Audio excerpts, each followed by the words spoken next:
Indonesia itu aneh kerana ada banyak hal yang aneh di Indonesia. Antaranya ini, gayung. Masuk bahas gayung sih, kan Malaysia juga ada gayung. Gak jadi bahas deh. Nah, yang mau kita bahas hari ini itu galon. Kenapa galon sih? Kerana saya gak kuat melemparin galon kayak tadi gitu. Mula-mula saya sampai di Indonesia, saya gak tahu mau cari air minumnya dari mana. Yang saya tahu, oh kamu beli air minum yang 1 botol 1,5 liter gitu dari toko. Wah, ini wong sugih ya, beli air botol minum daripada beli air galonnya. Jadi itu kenapa orang Indonesia anggap orang asing itu wong sugih ya? Padahal itu cuma kerana kami gak tahu membeli airnya di mana. Kemudian saya main ke toko dan saya lihat, ada galon. Harganya 12,000, murah lagi daripada saya minum air botol terus kan, sok kaya gitu kan. Di sini mulanya kehidupan saya minum air dari galon. Pesan air galon sendiri, beli pompa galon sendiri, angkat galon air naik ke kaunter dapurnya juga sendiri. Ternyata dulu saya kuat ya. Kalau sekarang saya nggak kuat deh mau angkat kayak gitu. Pas kuliah demografi, dosen saya lagi jelasin sistem bekalan air di Indonesia dan saya sempat tanya ke dosen saya, kenapa di Indonesia itu minum airnya dari galon, tetapi kalau di Malaysia biasanya ya pakai water filter pribadi. Kerana di Malaysia ya itu jarang sekali pakai galon, itu paling ya di kantor. Itu suwe aku orang dalam galon gitu yo. Jadi hari ni tak tunjukin. Yuk teman-teman. Kaget, Ivy bisa berdiri ya. Karena biasanya saya duduk manis di kursi. Yuk, hostel. Nah guys, kalau ini alat penyaring air yang menyaring semua air masuk ke rumah saya. Nah kalau ini asu yang gagal mencari cemengku yang hilang sejak tahun 2013. Kamu gagal. Mana gini dong. Guys, ini water purifiernya. Jadi minumnya sini, tapi nggak ada galonnya di sini. Atau langsung minum dari sini. Okay, wes, seger. Minum. Cuci. Mana bisa minum, itu air keran. Kalau minumnya dari sini. Nah, ini. Jadi aneh ya, kalau di Malaysia itu minum airnya dari keran gitu, bukan dari galon. Nah, gini, bisa. Seger. Jadi guys, kalau main ke rumah orang Malaysia ya, itu minum airnya jangan cari galon dong, cari keran. Terus cari yang ini. Nah, itu air minumnya. Orang Indonesia suka duduk berlesehan. Kerana kalau di Malaysia, kami biasanya duduk di atas kursi dan makan.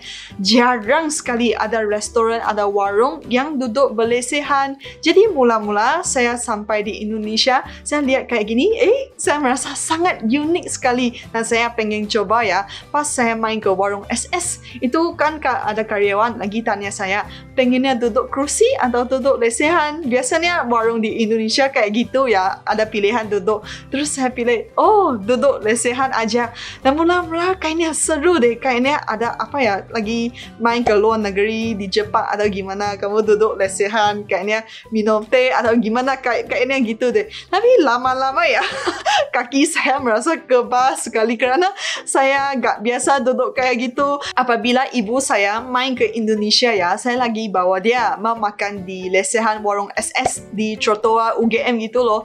Terus dia kayaknya seneng gitu, kita bisa duduk di tepi jalan makan kayak gitu, apalagi makanannya enak. Jadi sampai sekarang ya ibu saya bilang, pengen balik ke Indonesia lagi, pengen coba makan lesehan yang itu loh, yang makan di tepi jalan gitu loh. Dia udah kayaknya seru banget gitu. Apabila saya main ke rumah teman Indonesia ya, saya diundang untuk duduk di atas alas lesehan gitu loh, disaji kopi, disaji teh, disaji cemilan.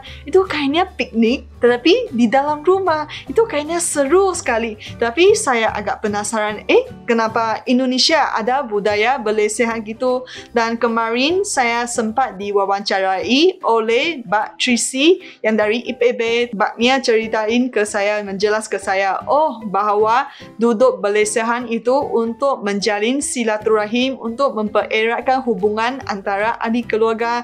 Terus saya fikir, itu logika dia ada juga, kerana kalau kalau kamu duduk di kerusi ya, itu agak jauh. Kalau kamu duduk berlesehan kan itu lebih dekat, lebih akrab gitu loh. Cerita aneh yang belum selesai lagi teman-teman. Apabila saya daftar di UGM, saya diminta untuk kasih foto hitam putih.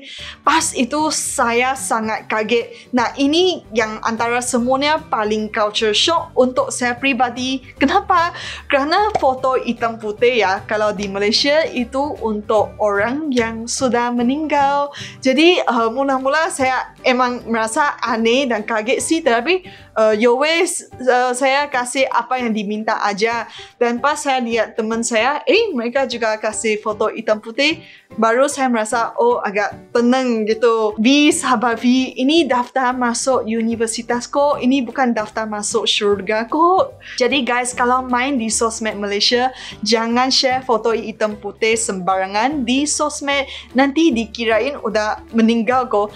Apalagi itu DP-nya hitam putih tapi malah aktif di sosmed, itu bikin serem, bikin menakutkan orang Malaysia. Sekarang saya lagi tunggu mau balik ke Indonesia ya, kerana kitas saya sudah kadaluarsa. Nah, teman saya dia lagi mau renew kitasnya, dia harus bayar 4,5 juta rupiah, tetapi dalam bentuk 2,5 juta rupiah dan 150 US dollar.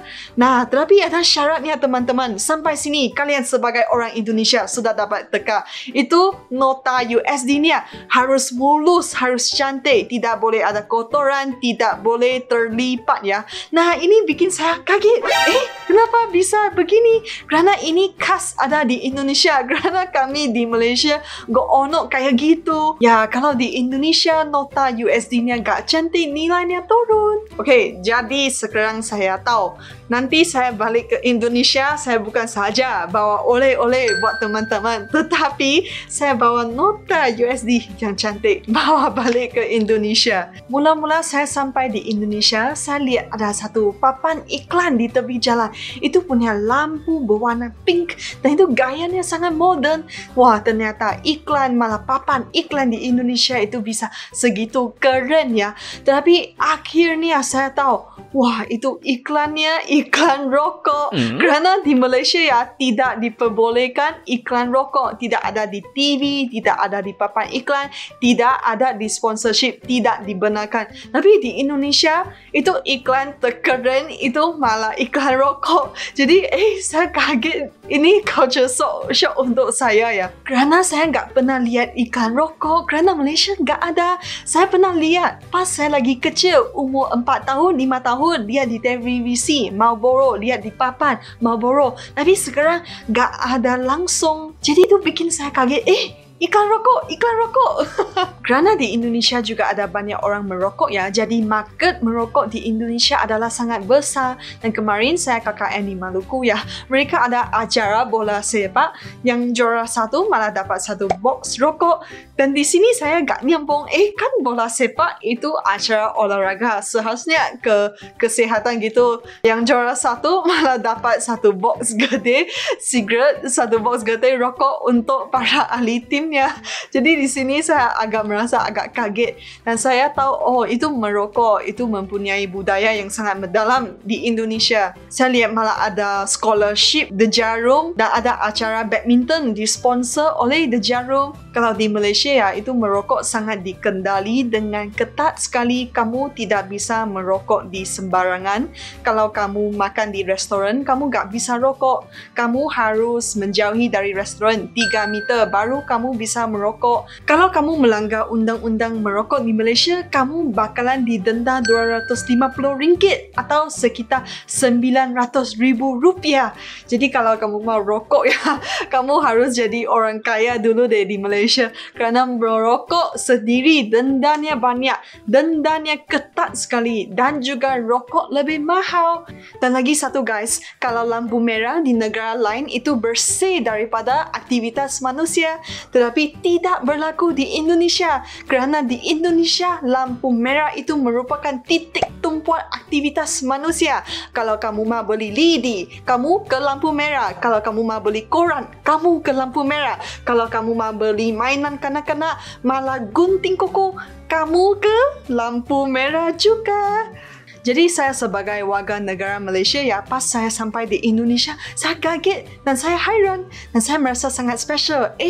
Itu lampu merah di Indonesia ternyata meriah sekali, banyak orang. Itu malah ada orang yang pakai kemoceng terus dia lagi bersihin kaca mobil.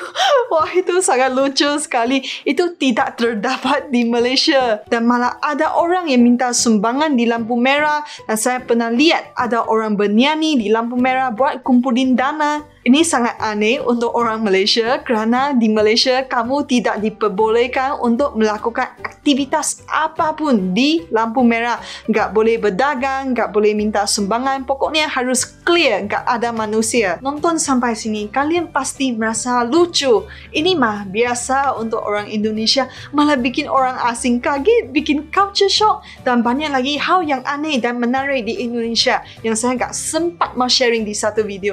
Maka saya potongin, dipisahin jadi part 1, part 2 dan ada lagi part 3. Jadi guys, jangan lupa subscribe biar gak kelewatan dan jangan lupa like biar bikin saya semangat untuk terus bikin konten tentang Indonesia. Terima kasih dan sampai jumpa lagi.